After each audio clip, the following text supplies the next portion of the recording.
everybody. Thanks for coming back. This is lesson number 10 here at the Political Science video blog series at Politics with Roger. So glad to see everybody. I hope you're enjoying this video blog series. I hope you're learning a lot.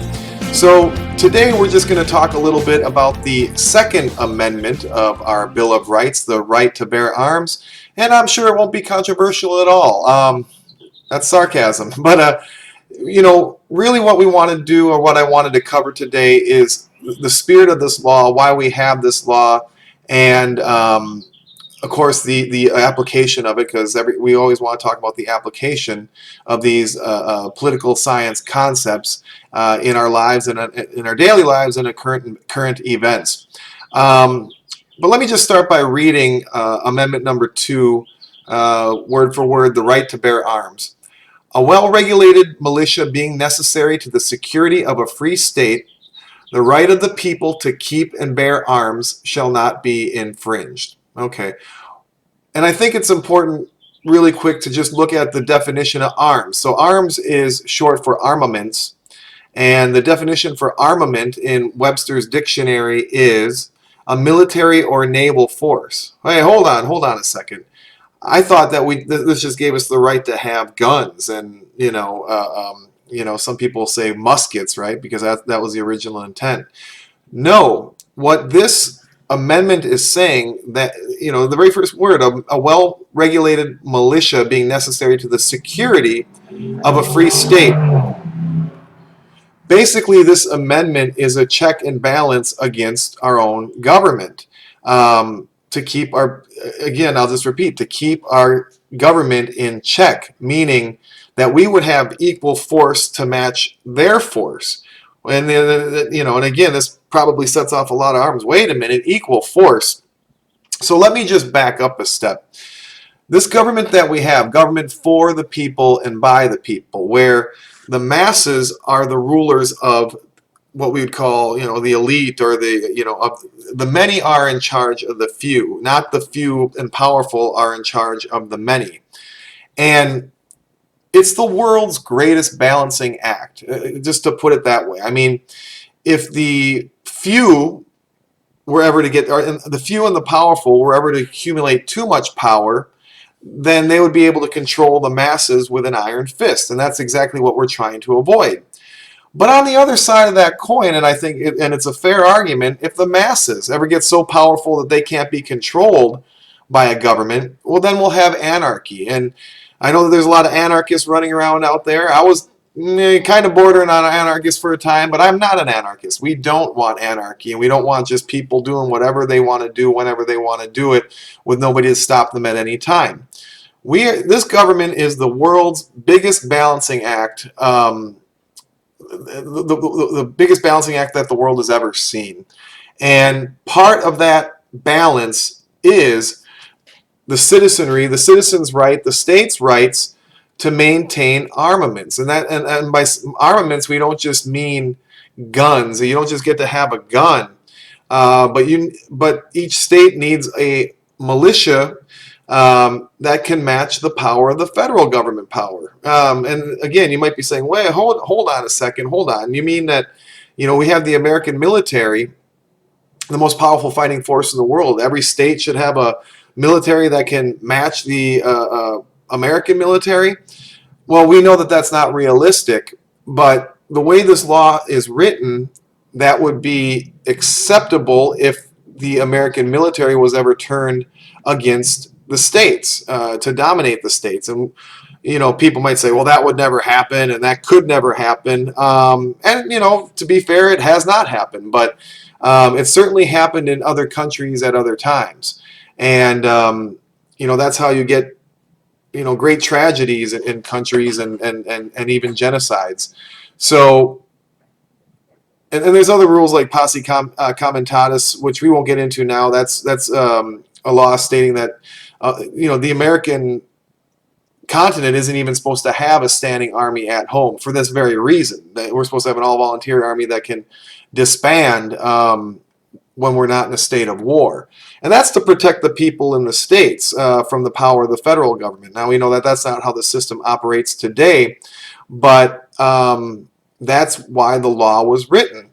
So, this is going to be a short lesson because we're not going to talk a whole lot about different issues, but um, this law, this right that was given to you and given to the citizens of America was always about being a check on power against the federal government. And it says right in the amendment, a well-regulated militia, basically a small army. And that raises a few questions. People say, well, should people have guns of war, AK-47s, AR-15s? According to the law, yes. I mean, because this would be a check and balance against oppressive government. Can you make the argument, well, government's not oppressing anybody, so therefore you should not have those guns? That's a debate that people can have. But what about the next step up? I mean, I'm just going to raise this possibility. We're rapidly heading to a place where we're going to have robot armies, and in the very near future. And anybody who's chuckling right now and saying that that's crazy, what do you think a Predator drone is? There's going to be armies of these things coming up. Does that mean that the citizenry should also have access to that kind of power? And according to the Second Amendment, yes. Of course, that's not going to happen. And there's a lot of regulation, and it gets to be a big mess. People say the same thing about nuclear weapons. Well, the federal government has nuclear weapons. Does every citizen get a nuclear weapon device too? Again, according to the Second Amendment, the states need to be able to match the power against the federal government so that the federal government does not abuse their power over the states. And so far, that hasn't happened. I mean, the federal government's had nuclear power, nuclear weapons since the 40s and even before then, and the citizenry does not have access to that kind of power. And I would also say that's a good thing. I don't want my neighbor to have a nuclear bomb, and I'm sure my neighbor doesn't want me to have a nuclear bomb. So, there's a lot of common sense in this, but this brings us back to what the Second Amendment is about, and that is being a check and balance against a federal government and a federal government's power. And I'll just conclude with this too. As when it comes to being a truly free human being, you're not free if you do not have the ability to defend yourself with lethal force, because you're subject to be bullied by somebody who does have access to instruments of lethal force. I know this country has a lot of gun violence, and that is something that we talk about, we want to work on. But taking away everybody's access to guns is not the answer, and it's not constitutional. And I can prove it by simply pointing to the country of Mexico, our neighbors to the south, a wonderful country with amazing people. Sadly, gun violence is very high there too, and it's the cartels that end up killing people in mass all the time. Some might say that the citizenry of Mexico are sitting ducks. And they are, because their government does not allow them to have guns. But every bad guy and every criminal does have a gun, and they often use them against the citizenry that doesn't have guns. And it's a very sad, sad situation. And I would submit to you that any country, any state that takes away an individual's right to protect themselves with deadly force would eventually devolve into a situation similar to the one in Mexico. I mean, there's a cultural element there, and there's other things going on. So you can say, well, it wouldn't be that bad, or maybe it would be that bad. Maybe it'd be worse. But the whole point is, when a citizen, a common guy like me, has the ability to defend themselves with deadly force, that makes you more free than less free. And that might be hard for some people to understand or see, but it's 100% true. So, gun violence, and with respect to people who have been injured by guns or injured by someone with a gun, gun violence is a part of our culture here in America, but the Second Amendment protects us and protects all of our other rights as well, because it'd be easy to take anything away from you if you didn't have the Second Amendment. It'd be easy to take away anything from the citizenry, quote unquote, the masses, if we didn't have access to firearms in the modern application and deadly force.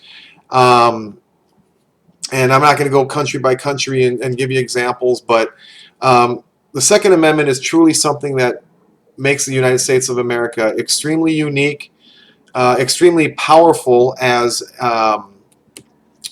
not just as a military force that can't, or a militia that can't be invaded by foreign countries, but it empowers the individual. It empowers we, the people, in ways that we really couldn't even understand until the Second Amendment was taken away from us. And then, if that ever happened, we would instantly wish that it wasn't. So I know, like I said, I know this is controversial for a lot of people. Many people will disagree. Go ahead, leave a comment. We can talk about it. But that is our Second Amendment. A well-regulated militia being necessary to the security of a free state, the right of the people to keep and bear arms shall not be infringed. Straight from the Founding Fathers of 1776. So, thank you for checking out lesson number 10 here in the Political Science video blog series. And we'll see you guys again for lesson number 11, the Fourth Amendment.